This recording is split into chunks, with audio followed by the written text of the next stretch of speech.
Indonesia memiliki beragam harta karun, salah satunya harta karun yang mampu bertahan hingga 120 tahun. Harta karun tersebut yaitu aspal yang berada di Pulau Buton, Sulawesi Tenggara.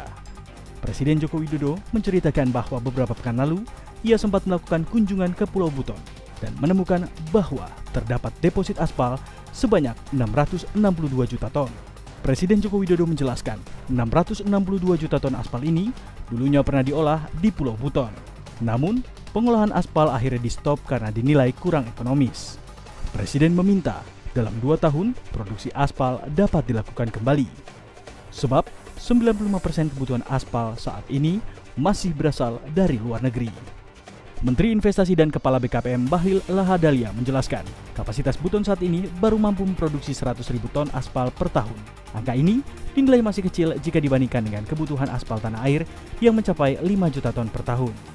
Menteri Investasi dan Kepala BKPM Bahlil Lahadalia menjelaskan, kapasitas Buton saat ini baru mampu memproduksi 100.000 ton aspal per tahun. Angka ini dinilai masih kecil jika dibandingkan dengan kebutuhan aspal tanah air yang mencapai 5 juta ton per tahun. Meski begitu, Bahlil optimis investasi akan datang. Ia mengaku jika sudah ada beberapa pihak yang mau menanamkan modalnya pada industri ini. Bahlil juga berjanji akan terus memompa investasi agar terjadi ekspansi dalam industri aspal di Buton.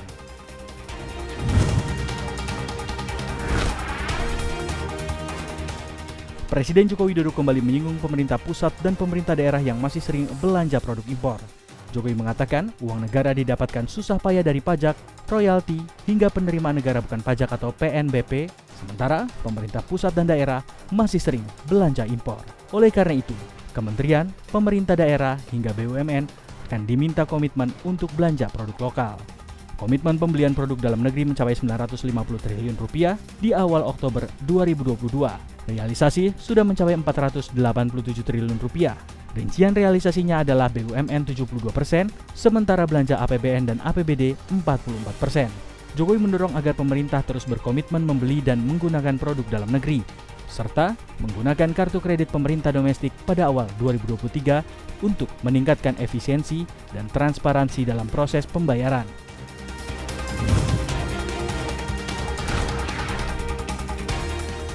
Bank Indonesia mengungkap kinerja penjualan eceran diperkirakan meningkat pada September 2022. Data dari Bank Sentral menunjukkan perakiraan indeks penjualan real atau IPR September 2022 tumbuh sebesar 200 poin atau 5,5% secara tahunan. Prediksi ini lebih tinggi jika dibandingkan bulan sebelumnya yang tumbuh 4,9% year on year. Peningkatan didukung oleh pertumbuhan penjualan kelompok makanan, minuman, dan tembakau, perbaikan penjualan kelompok perlengkapan rumah tangga lainnya, serta kelompok peralatan informasi dan komunikasi. Secara bulanan, BI mengemukakan pertumbuhan penjualan eceran diperkirakan mengalami kontraksi 0,9% secara bulanan seiring dengan penurunan pada kelompok suku cadang dan aksesoris, kelompok makanan, minuman, dan tembakau, serta bahan bakar kendaraan bermotor.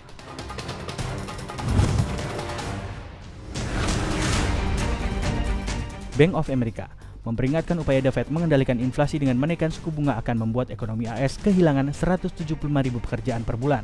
Bank of America mengatakan laju pertumbuhan pekerjaan diperkirakan berkurang separuh pada kuartal keempat tahun ini. Kepala Ekonomi Bank of America Michael Gapan mengatakan non-farm payrolls akan menyusut awal tahun depan yang berarti AS harus siap kehilangan sekitar 175.000 pekerjaan per bulan selama kuartal pertama 2023. Sementara pengangguran akan meningkat 5% hingga 5,5%. Meski di September lalu AS telah menambahkan 263.000 pekerjaan dan tingkat pengangguran turun menjadi 3,5% terendah sejak 1969 silam. Proyeksi berbeda disampaikan Conference Board. Mereka mengaku melihat sinyal bahwa pasar pekerjaan akan terus tumbuh selama beberapa bulan mendatang. Conference Board meyakini mereka tidak melihat pengangguran akan meningkat seperti pada tahun 2020 lalu dan 2008. Bahkan, proyeksi Bank of America bahwa tingkat pengangguran berkisar 5% hingga 5,5% tahun depan masih jauh di bawah puncaknya, yaitu 15% pada 2020 lalu.